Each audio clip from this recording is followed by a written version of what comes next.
Welcome to Samba Samba. Enjoy the video.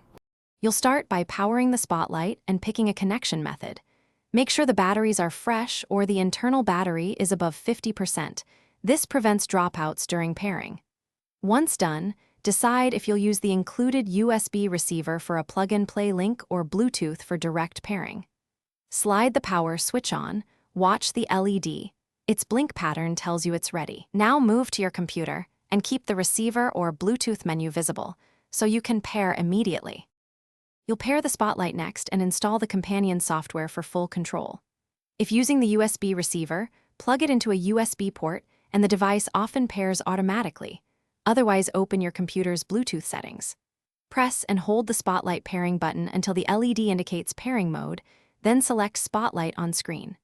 After the link is active, download and run Logi Options Plus or the Spotlight app so you can map gestures, adjust pointer speed, and update firmware.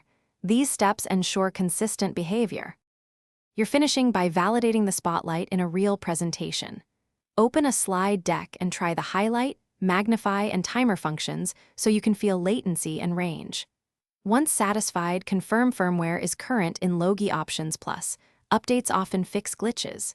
If something goes wrong, reset pairing by holding the pairing button about 10 seconds, replug the USB receiver into a different port, or replace batteries.